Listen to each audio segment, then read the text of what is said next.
Kia ora, good evening. Recorded crime victimisation statistics showing the first 4 months of data collected on victimisations from July to October are now available online. New police crime statistics provide new information about victims and ultimately a more complete picture of who is affected by crime in New Zealand.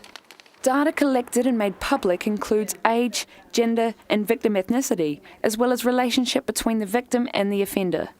The Southland policing region data show the figures for assault, sexual assault, robbery, breaking and entering, theft, homicide and kidnapping. In the month of August, assaults were at their highest with 96 recorded incidents. Unlawful entry and breaking and entering peaked in the months of August and September, and a large jump in theft and related offences was seen in August with 171 incidents. There were no recorded homicides in the region during this time frame. A woman has fallen to her death from a track in the Motatapu Valley between Wanaka and Arrowtown today. The woman, who cannot be named until next of kin's been notified, fell around 100 metres from the track and was pronounced dead by medical staff flown into the area. The accident was reported just after noon today. Queenstown's the #1 regional centre in New Zealand for international visitor expenditure, according to the Ministry of Business, Innovation and Employment. MBIE released its annual regional tourism estimates, which showed Queenstown makes up 14% of all international spending. The town recorded a 10.4% increase to $1.01 billion for the year.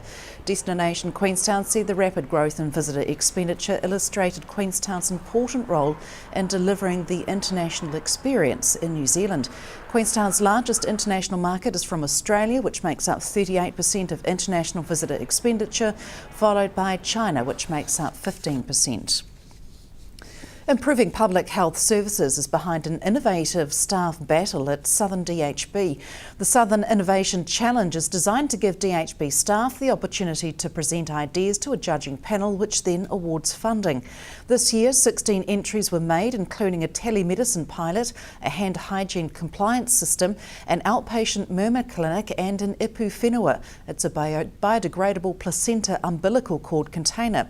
Also among the entries was While You Wait, a versatile range of mental health and addiction resources to bridge the wait time gap between brief intervention service referrals and appointments.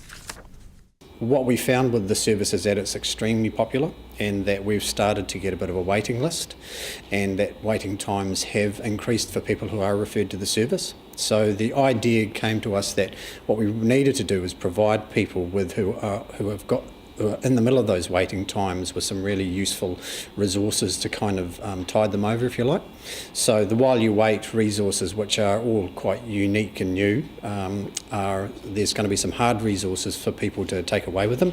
So if they find out that they've got a 3 or 4 week wait until their next or their first appointment, that they can use the information to kind of support their recovery and to target some of their symptoms, and it provides information around other sorts of supports that might be available to them in the community, online resources and a whole lot of other things.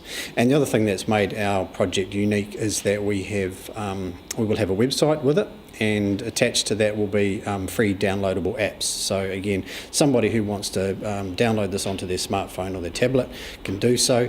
And like I say, it'll provide them with just some really useful information and advice to get them through until they receive their first appointment, and then after that they'll be receiving treatment. I'm told that the judges were really enthusiastic about it. There were lots of questions, and we find out later this week if we've been one of the successful proposals. The top prize is $25,000. If you were to win this, Richard, how would that be utilised? The entire pool of funding is $25,000. So I think the expectation is that they'll fund several projects inside that amount of money. Our project is applied for under $5,000, so should we be successful, that'll fund the pamphlets and booklets. It'll fund some promotional material, so posters and possibly a little bit of advertising, and it will fund the website design and the downloadable application. I do know that they received a really high level, high calibre of entries from lots and lots of different fields. I suppose the challenge for them will be the fact that probably no two projects are the same, that I think that they probably think that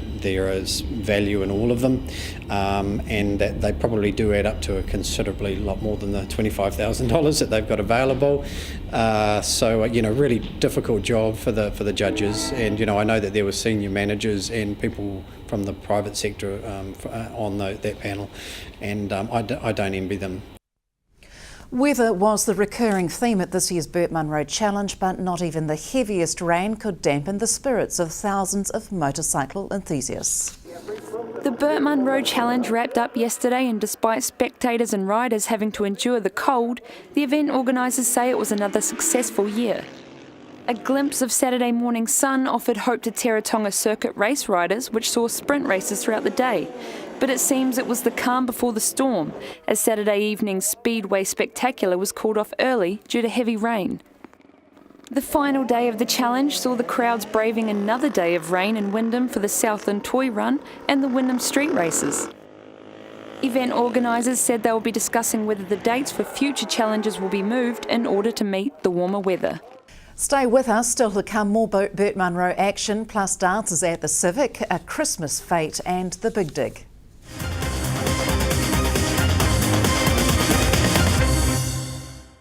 Welcome back. Local dancers from the Invercargill Dance School, Le Muse, showed off their fancy footwork for their end-of-year presentation on Saturday. Classical, ballet, jazz and contemporary works were showcased in the dance event held at the Civic Theatre. This year's theme, Trip the Light Fantastic, featuring extravagant costumes and music with songs and special appearances from the characters from the hit movie Frozen. There were also live performances from local entertainers Steve Broad and Daniel Monteith. The end of the year performance is at the Civic Theatre, gives performers a valuable experience in a professional theatre. And the Civic was once again in use on Sunday when Jazz Time dancers took to the stage. Their 2014 performance of Jazz Time Loves Disneyland lit up the stage with jazz and hip-hop moves. The troupe also performed some of the routine they danced as part of their pre-parade visit in America and Hong Kong in July this year. Over the 300 students performing, aged from 4 years to adults, was 7-year-old Noah Smith, who currently holds the top exam marks for freestyling dance in New Zealand, Australia, China and Hong Kong. He may have competed in the world's biggest racing events, but nothing was going to stop this world champion from getting amongst the motorcycles at the weekend. Hugh Anderson is officially New Zealand's most successful motorbike rider on the world stage. With 4 world championships under his belt and 25 Grand Prix victories, few people know the sport better than him. Sharon Rees caught up with Hugh at the Teretonga circuit races on Saturday to see why the Burt Munro Challenge means so much to him. The Burt Munro is unique in its own right, and a wonderful thing to be doing. I mean, Burt was sufficiently eccentric and successful to attract attention. He gained a lot of support from his friends, as the movie showed. I was fortunate to have known him. I'd been in his concrete shed in 1966, 27th of January 1966, and met him there. Also knew his friends. I'm old enough to have met them all, and so I'm quite knowledgeable about the whole situation. Motorcyclists need a destiny. They need somewhere to go. The further the better. The further it is, the greater the adventure is. And so this event will continue to grow and grow, because this is what motorcyclists need to go and to travel, to go on a trip. It's a wonderful thing to be doing, absolutely wonderful. So how important is this event to you personally? Within as much as a couple of weeks I'll be 79 years old. I still ride bikes as often as I can, but the book has taken up an awful lot of my life for the last 6 years.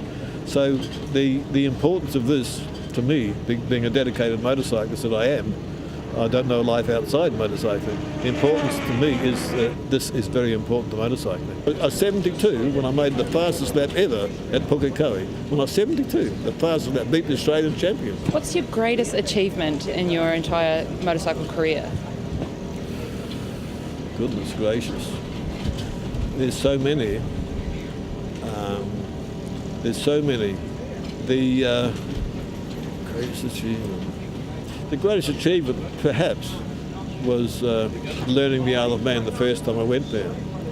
And I didn't have any transport. I didn't have any money. My bikes both blew up, actually, because I had no bikes. I was sitting in a corner in complete desolation.